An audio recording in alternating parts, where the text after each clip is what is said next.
time, by creating these new sales, how many new jobs are being created, and how we are supporting these companies to improve their tech capacities. No, a consequence of this can be like there's investment opportunities, and these are the 4 KPIs that we're following in this program. Brad was announced this 2 years ago, and he mentioned, like in the first cohort, uh, we had sales of, that was very little in that time, but that was a good start, 1.5 million. So right now we're in the 5th cohort, which is concluded 4 cohorts recently. These small companies have, created more than $25 million of sales, and they have created more than 330 jobs. It's been 44 companies that have participated so far. Like I said before, we are in the 5th cohort now, and we're going to end up having around 60 companies at the end of January. We expect that these numbers are going to double in the next year, and this is happening thanks to the support of Microsoft and other players that you can see here in this slide. No, so we currently have the participation of large organizations, binational governments, etc. And this is just the beginning. This is a pilot that we decided to run for 7 cohorts. But after the pilot, what we want to do is to build a binational institution that can support the supply chain development of both countries. This is a new ecosystem that is being built, and I invite you to consider probably to explore this program in the future. Maybe your logo can be here and you can increase also your businesses. I'm going to share this presentation with you so that you can take a look at what the platform means, more detailed about how you can participate, your organizations, etc., in these links. No, part of this happens because of the support of Microsoft, and Microsoft has this program that is called Tech Spark. What we do with this program, specifically in this region, El Paso and Juarez, is to support the digital transformation of the companies. No, the supply chain is a hanging fruit. That's why we are, leveraging that one. But we're also supporting in reskilling population, creating tech-based companies. We're also bringing artificial intelligence or other advanced technologies to the region so that we can, improve the competitiveness ranking that I just showed to you before. But many of these things, they were like just a dream, because in the past we didn't have a place in Juarez where we could have entrepreneurs, small companies or large companies, participating or collaborating until this year that we finally started in 2021 a couple of innovation centers that are located in the Mexican side. So one is called the Advanced Technologies Innovation and Integration Center. The acronym for that one in Spanish is CITA. And this is the very first center in Mexico that has been authorized by the National Science and Technology Council as the first innovation, center. What it means is that this center is not going to be assessed by basic research, but this center is going to be evaluated by the creation of technology and the creation of innovation. And the operator of this center is the National Polytechnic Institute, that because of that alliance that we have with this institution, this gives us access to more than 20 different research centers that this institution has all over Mexico. And being the first innovation center or pure innovation center in the country, this gives us a lot of speed and flexibility so that we can decide which type of businesses we want to support and take advantage of the United States market. No, this center focuses in 3 main areas, which is advanced electronics, advanced manufacturing, and information technologies through 8 different labs that include artificial intelligence, additive manufacturing, electronic prototypes, or other, capacities that we didn't have before. And now we have them here, and these are available for the companies that we have in the region. This center focuses in large organizations, but at the same time, small companies. And well, you can see the links of this place later. In case you're interested in doing some projects with the center, it's available for you too. And the second one, just to finish my presentation, It's an artificial intelligence center. This center was inaugurated also about 8 months ago. And the main focus of this center is to support the adoption of new technologies of our companies, but mainly talent development. So if we want to do more advanced technology project, we need to have local talent that is enabled or equipped with these new technologies, right? So in less than a year, we have trained about 4,000 people from the region. And we're super excited to share this because just imagine 2 years ago, we didn't have these 4,000 equipped people with capacities of artificial intelligence, cybersecurity, etc. So the model of this second center is number one, to help our population learn new technologies, and based on this new talent, invite these people to help current organizations or create, different proposals of entrepreneurship, but with more value added, no? And what we're covering right now, we started with, adults, but we're moving back to children. And the idea is that we cover the full pipeline from elementary education up to PhDs or people that are currently working in companies. No, these are just some numbers that this center is starting to release locally. So we have here the 4,000 people I just told you in different technologies like big data, machine learning, IoT, etc., etc. No? You will see also the link of that center, and you will find here my contact information. And I'm sorry, probably I went too fast, but that's a lot of information. I just wanted to give you a highlight of what's happening in the region, invite you to consider exploring the region to, have more businesses of your company, and overall leveraging the location that we have here connected to the United States. And basically that's it, open to questions. Omar, what a wonderful presentation. Thank you very much. I'm gonna spotlight I'm gonna just pin some people just to make sure that we are having a ad. There we go. And I think I have Omar. There you go. Omar, so first, I think what the surprise for most people in the world is how important is Mexico to the United States, how big it is, and what its contribution is on both sides, import and export.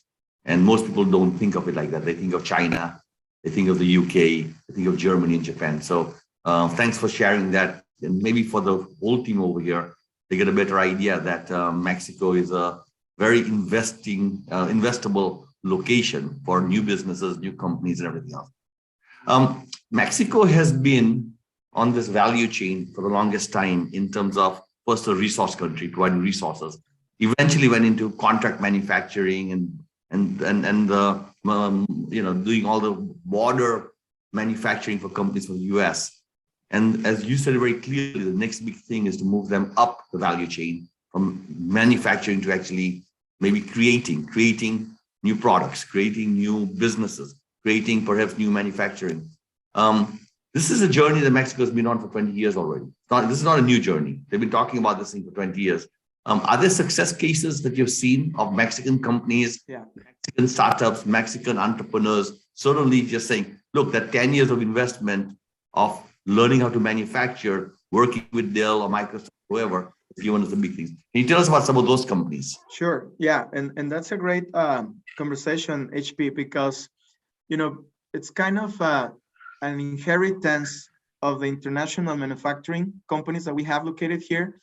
And because they've been here for a while, so they started to, generate, more value added talent.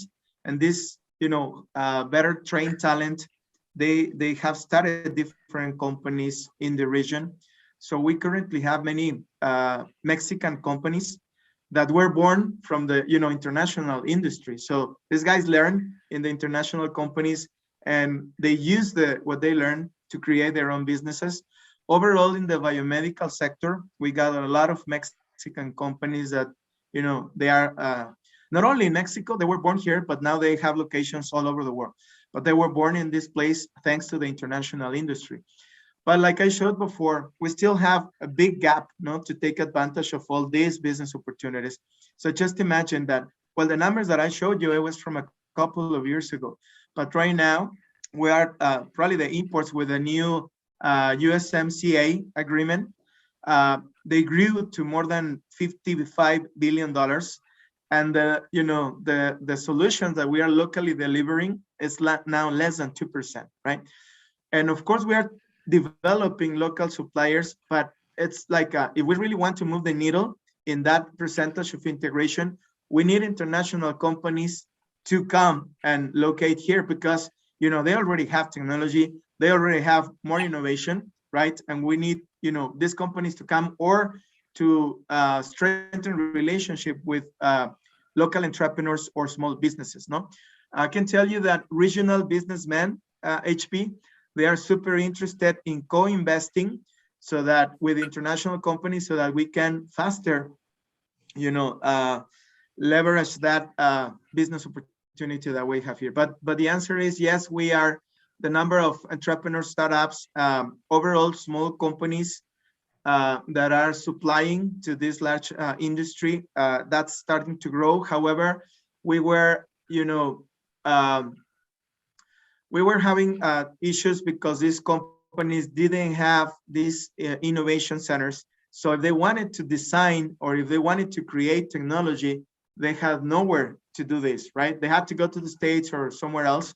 Now with these couple of centers that I showed to you, these companies have the opportunities to start from the design phase, making prototypes or whatever they need in a faster way, and that can happen locally. Great. So while I'm asking questions for others who are listening in, please put your hand up and I'll call you guys out and invite you to ask the questions. I'm just looking at anybody else who's got their hands up right now. Might have a question. I see Massimo. Massimo. Yes. HP, Omar, thanks a lot. Very interesting. I didn't know that Mexico was so powerful. You mentioned that training is a big issue in Mexico, and I think it's going to be very important also to develop the manufacturing capacity you have in Mexico. Who pays for the trainings at companies and also at elementary school level that you mentioned? Well, normally before we got here, like Microsoft Tech Spark, Massimo, normally companies, they used to pay their own training. So they used to reskill or upskill the talent that they needed once they were hired. The numbers that I showed you and what is happening right now, for example, the artificial intelligence center numbers that I showed you, the 4,000 people, that program has been sponsored mainly by Microsoft and other companies that we know that we need to reskill and upskill the talent if we want to, connect to the digital economy opportunities. And what we're doing right now is collaborating with other organizations, not only Microsoft, but different companies, so that we can, really transform the talent that we need for the digital era. No, I mean, right now, 70% of the population in the region, they are employed by the industry. And from that 70%, about 60% work for something related to the automotive sector. No, we know, still many of them work for the, regular fuel cars, but that is starting to change. And the new technologies, they require people that are enabled, with digital skills, etc. And we know that that's going to happen, and that's happening. So we are supporting with grants, with resources, so that this population can be, equipped with these new skills, right? And we're doing that in collaboration with local industry, with universities, etc. But that is what is happening right now here. Thanks very much, Omar. That's great. Thank you, Massimo, for the question. I have a question in terms of my experience with universities in Mexico has been mainly with Monterrey Tech. And the students of Monterrey Tech are fantastic. They compete with these kids from MIT or Caltech or any of the top schools in the country. And so it seems that the universities are getting up to the level of world-class universities. Not all of them, but certainly there are examples. How do you feel the talent is today to be able to seed businesses, to be able to provide, whether it's coding, whether it's business intelligence, whether it's business building. It's a combination of all of those things, the science, and then there's a business building component of it. It feels that science and technology will catch up very quickly. It's not going to be very hard. What about the business side of it? So I think HP, like I mentioned before, we have the National Polytechnic Institute located here already. We have a Tec de Monterrey campus here too, in Juarez. And so what we're doing through these new strategies is to better align the needs of the market, of the industry, with what universities are doing. There is a very interesting organization here that is called CONREDES. That's the acronym in Spanish, and that stands for Education and Sustainability Council. And in that council, we can see the university's presidents, collaborating with the top management of the industry, So by that council, we have 4 different initiatives. One of those 4 initiatives is precisely continuous collaboration between university students and industry. So you will see students going to the industry, seeing what they need, understanding their business models, understanding the innovation needs that they have, for example, internship programs. So students have the opportunity to do these internship programs that are totally aligned to the needs of the industry. That's the second one. The third one is the professors that universities have. Normally, professors are too academic, right? So what we're doing is we're getting professors from the university and be sure that they can go to companies, they can be part of companies, they can understand what companies are needing, And the fourth one is precisely innovation needs, because since we're a manufacturing zone, everyone was focusing continuous improvement only, but we cannot be stuck to continuous improvement. We need to move to innovation, and that has been a paradigm, because the industry moves just in the present. They're worried about the present time because they have to produce, fast and cheap, So many times they cannot wait for the future, and so they are super focused and they were super focused in continuous improvement. We are like enabling also industry leaders, and they're much more open now to innovate, right? And they understand that in order to achieve that, they need to be much more open, to give the chance to young students and talent, right, to come to the organizations. That didn't happen before. So I can tell you 5 years ago and before, companies were super closed. So people in the city, they would see all these companies, right? Nobody knew what was happening inside the organizations, but now they're super open to have talent being enabled while they're at the university levels. Universities are much more flexible now. And so we can react much faster to the needs of the businesses. Very good.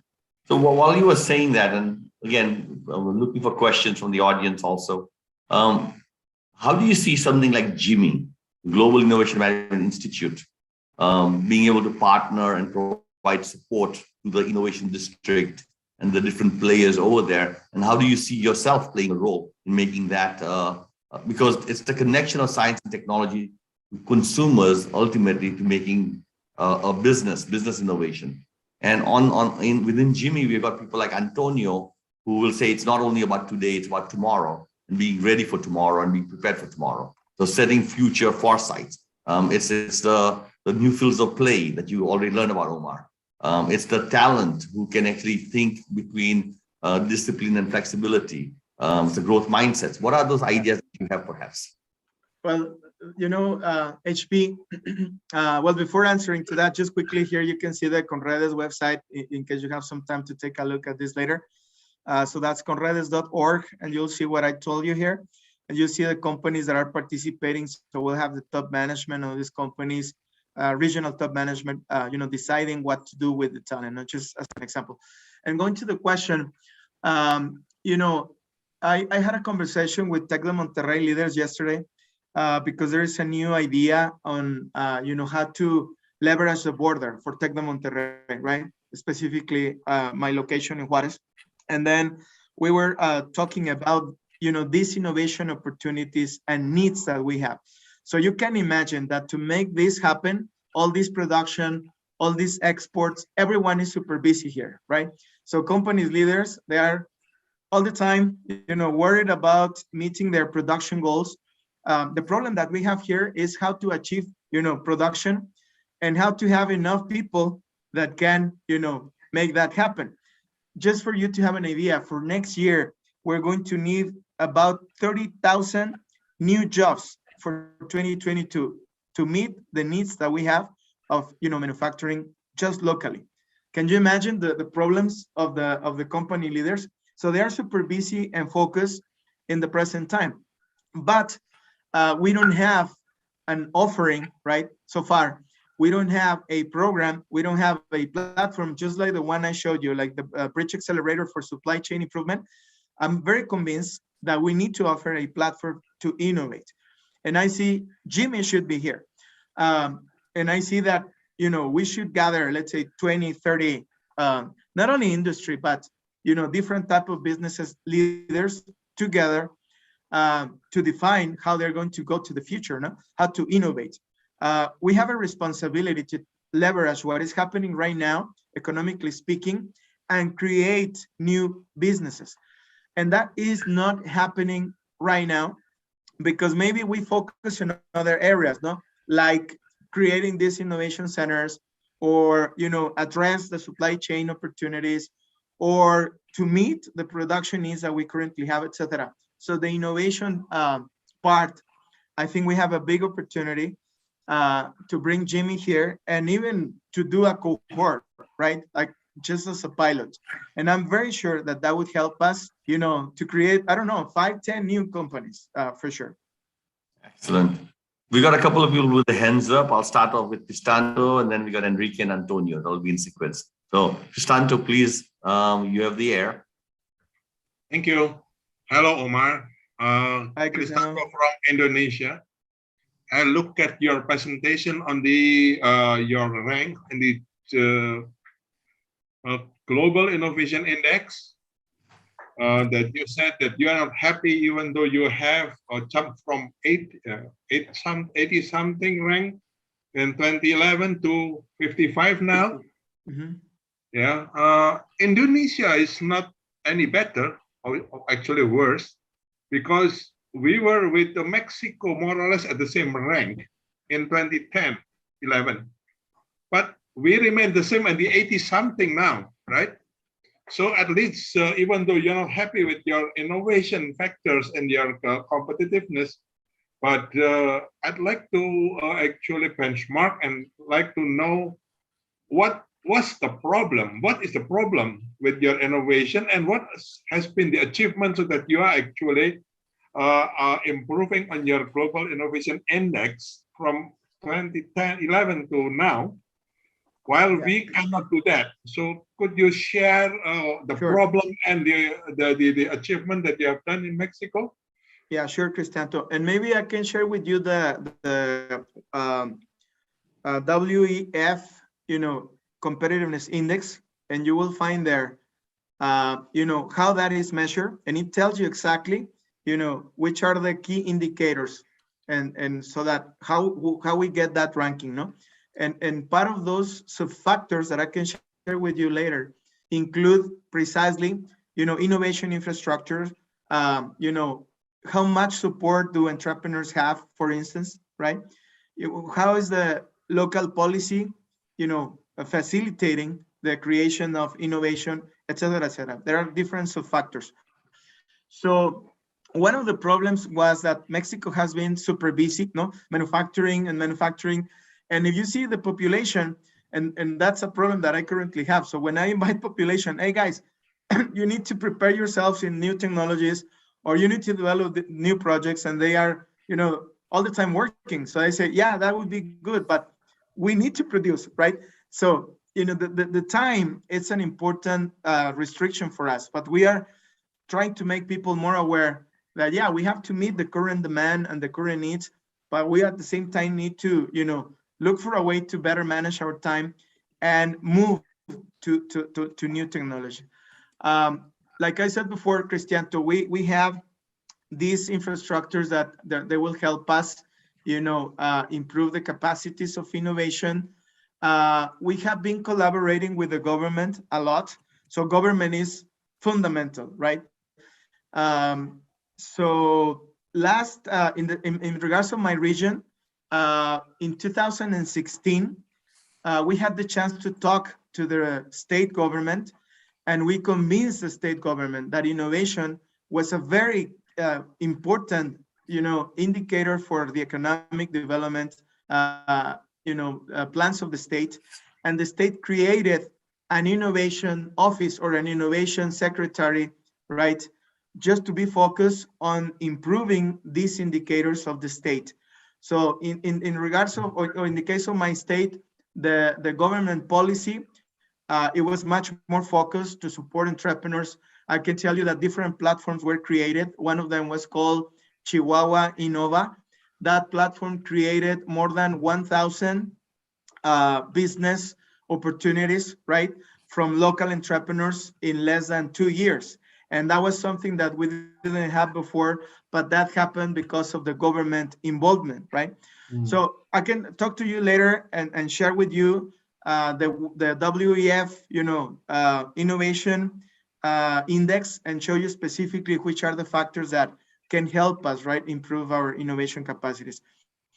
However, if I assess myself or my region, I see that we are too far from what we should be, because we are connected to one of the largest markets in the world, right?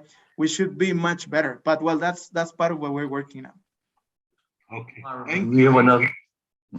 Thank you, Cristanto. We have another question from Enrique. But just in between here, I just want to make one point, which is Mexico is a rich and a poor country. And this is the challenge of Mexico, and right next to one of the richest countries on the planet. And so not only does it have to attract talent, it's going to retain talent. And retaining is also just as difficult when you have a neighbor who's so wealthy, as well as competing with also Nuevo León and other states who are also fighting for the same talent.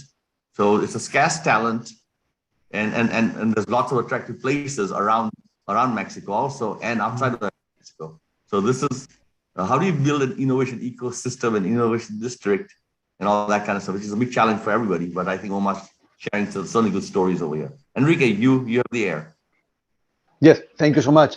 Enrique, Omar, one second before you guys introduce yourself and where you're from, and so others will know, and therefore it's always good for Omar to know where the question's coming from. Sure. My name is Enrique Mesone from Peru. I'm the president of APESOFT, the Peruvian Association of Software Technologies and Digital Economy. My apologies, I've been a bit late, but I was talking to Prom Peru, who is the government organization that we're working on how we can improve the export to the world, not only in terms of product, but also services. So I understand what you're talking about, Omar.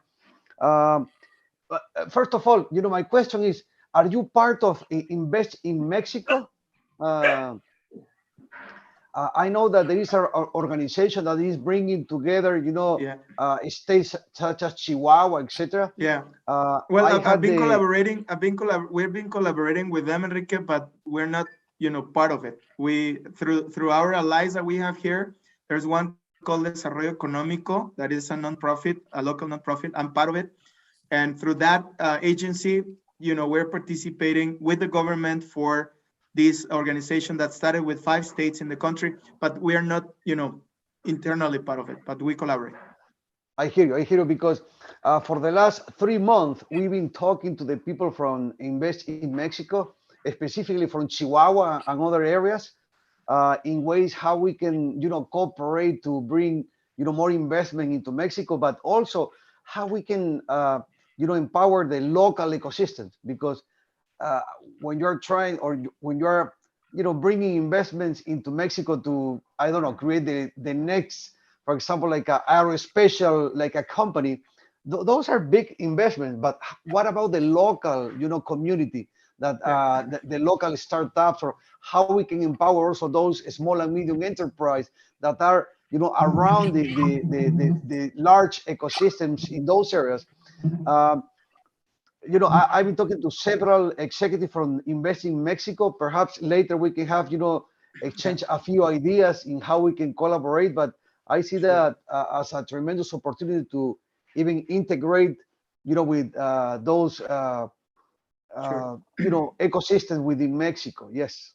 And that's the biggest opportunity that we have, Enrique. And the time, I think that this is a great time, great momentum, because like I said before, you know, large industry is very open to collaborate. I had a chance to speak to one of the CEOs of these companies recently, and this guy told me, you know, our future businesses, what we want to do those businesses with small companies and small companies that are located here, because we need more speed, we need more flexibility, right?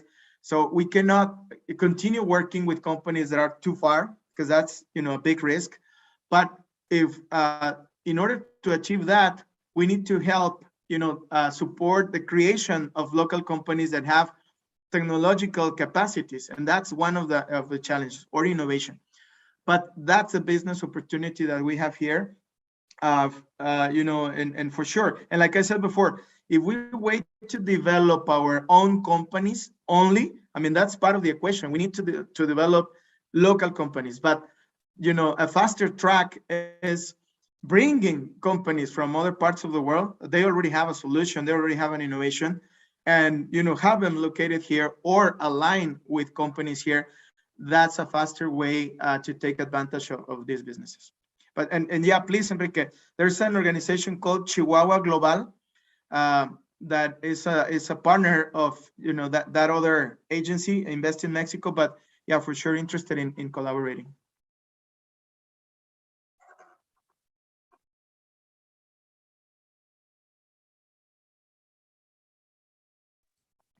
That's all. Antonio? Enrique, question from Antonio next. Okay. Hi, Omar. Thank you very much for your presentation. So I'm Antonio Alvarenga. I come from Portugal, Europe, so quite far away. So although Latin country, so it's, Yeah.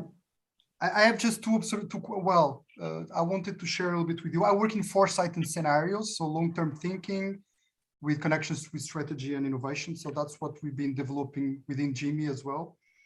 Right. And I wanted just to share two things. One was about even if your main strategy is to attract, or it's a mix between endogenous movement and also the role of attracting companies from outside, which looks very, very pragmatic and intelligent. It's very important to have and to be able to develop, I would say, a picture of the future. So some idea of why this sector or my companies might have an opportunity, but also a role in that ecosystem. So this idea of developing a picture, a coherent picture of the future for a region, for an ecosystem, can be very powerful. And we do a lot of, that's part of the work in foresight, which gives some coherence also for the narrative that you can tell. So that's one of the things I wanted to share. The other thing is, I wanted to hear you about, it's about for instance, the car industry, that is very important, as you said, car industry, okay? Mm-hmm. It's not a business as usual timing. If you look at the car industry, I'll just, manufacturing is changing from the combustion engine to electrification globally. So it's a huge change. It's like it's a complete different production process, even complete different companies. So it's a business as usual, and being fast. I know most of the projects in car industry is about complying with the rules that we receive from manufacturers, okay? But that's in a business as usual, and you have to be fast and rigorous. But when there's structural change, that might not be enough. So because you need to find new partners, you need to find the new winners that you want to be related with. So we are, and so this is a structural change. So maybe the business as usual, that's where strategy and innovation enters, I would say. And the second idea is about inshoring, which is another trend, as you know. So, of course, nearshoring is interesting for you when you talk about the US, especially the US. But inshoring, bringing inside our rules, etc., can be also a threat, I would say, to Mexico and to your region. So I would like just to hear you comment on this. I love your comments, Antonio. And even though we are kind of far, we have an agreement with the European Union, the Chihuahua state, and particularly Juarez. And that agreement, that is with Spain. That's with Cantabria, Santander. And also Bilbao. There's like an agency called IDOM. So these guys are helping us with a local strategy called Frente Norte. To try to go to, to align resources for the future.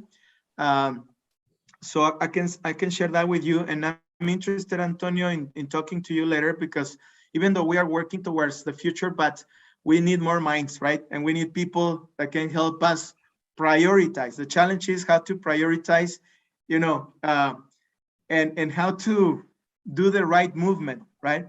Because and keep it simple, if you allow me. So that's you right. don't need to spend you need to, that's the challenge. Be very pragmatic, because people don't have time. Yeah, so that's right. Okay. And that's one of the challenges that we have. So I'll show you so much information, and you'll see that's too much, and that's a problem. So help us, prioritize or narrow all these possibilities and do the right movement for the future. So meanwhile, we talk later. I'll show you this. Take a look at this later when you have a chance. So this is frentenorte.org, and you will see that we are working in 4 areas of focus, right? Maybe you can see it in English later, but that's advanced intelligent manufacturing, so border health issues and continuous health, and smart city. And within each of these, you will have different projects. But take a look at this later when you have some time, and you will see that our challenge is to narrow down. This one is important too. We recently did this assessment to understand how artificial intelligence and other technologies are going to affect us in the next 10 years. So you will see here, a vision of what's going to happen with Juarez, El Paso, etc., in regards of these new technologies, and how these technologies are going to affect the automotive sector, aerospace, or the ones that I just mentioned. I'll share the links with you through an email. But our challenge, and we're working right now in that, is like, how do we narrow down all this, and how do we have 3 or 4, priorities to move forward to the future? Thank you, Omar. Thank you very much. Thank you very much for that question. We are approaching the time for us to maybe bring this presentation to an end. I think what we have learned a lot, just if I can summarize, and I'll leave you some last comments for you. Summarize first and foremost, most people don't understand how important Mexico is, how big it is. And we think of it as a poor country only, which it is a poor country, that's true. But when we look at Mexico, it's more powerful than India in terms of per capita production. It is it's an export partner equivalent to China. And we think of China as the most powerful country at this moment in terms of exports. It's that important. It's got talent. 100 million people live in this country, and in there, many are educated, and many can do some amazing things. Some of the richest people on the planet are from Mexico. Carlos Slim, with a family from Cemex, the cement company. They've got companies which have gone global and done very well on all that. So the thing here is, I think first I want to put Mexico on everybody's map, because Mexico unfortunately gets a unfair attention as being a poor country and mainly a border immigrant country and things like that. Its influence on the United States is tremendous. Our language is changing, our food choices are changing, and everything else in the US also. So the cultural impacts are real. If you don't understand Mexico, a lot of the United States will look like Mexico in the next 30 years, right? So we're going to see those changes transforming the United States itself. So I think that's one part of it. The other part that I've seen in Mexico is, if you go to Mexico City, you go to the border towns, every single Fortune 5,000 companies there. They're manufacturing, they're doing something over there, of course. Then they have great universities, which are high caliber universities. And they're building these innovation districts. These innovation districts that they're building in Colombia and Brazil started only in the last 5-10 years. The plan for these innovation districts was started 20, 30 years ago in Mexico. And you can go to Mexico City, you can go to other places, you'll see that this is not a new journey these guys are on. These are on maybe phase 3 of innovation districts, of connecting universities, schools, and everything else. What I'm most inspired about is now the linkage to K1, to schools also. They're saying, hey, look, it's a mindset. The mindset also makes a big difference of young kids as to whether they'll be entrepreneurs or they'll be business leaders, or are they looking for jobs or are going to be creating jobs. those sort of mindsets make a big difference in people. So I think what we saw today was a connection of public-private partnerships. We saw a connection of cross-border partnerships. We saw a connection between very unrelated industries working together and sectors working together as the innovation district. Very messy, very difficult, but if coordinated, moving in the same direction, you can make a huge, huge difference. And I'm inspired by the work you guys are doing, Omar. And you know, we'd love to see how GIMI can be a partner in guiding anything to be part of this story. So with that, thank you for a great presentation. I'd like you to have the last few words, and then we wrap up. Thanks. I will share some of the links with Larissa for her to share to everyone. And just to highlight that this is not very commonly shared in the world, but just to give you an idea, no, Texas is a state that exports the most in the United States, and is a state that imports the most, right? If you disconnected the commerce between Mexico and Texas, you would have a great deficit in the commerce in the United States, right? So the surplus of this region in regards of commerce, that happens thanks to the exports that Texas sends to Mexico, right? And I mean, I'm going to repeat this maybe, but we are located in the epicenter of that relationship. And we have this program I showed to you, the Bridge Accelerator, that connects, you know, binationally speaking, it gives you access to the American market right away, or the US market can access the Latin American market. And that's the vision, no? And we're working to achieve that. I invite you to consider connecting to this program wherever you are. You can do it virtually. And we can bring you closer to the US market, or vice versa to the Latin market, no? And you know, whatever you saw that we can improve, it's welcome. And I wish that I could see you here in my region soon, and together see how we can leverage all these opportunities. Definitely HP, GIMI should be here at least to run a pilot, and let's see what happens after that. But I know that that would be a great success if we have GIMI here. Thank you very much, Omar. I'm going to remove spotlights, let everybody get together, and maybe a hand of applause for a great presentation. Thank you very much for that. Okay, we should stop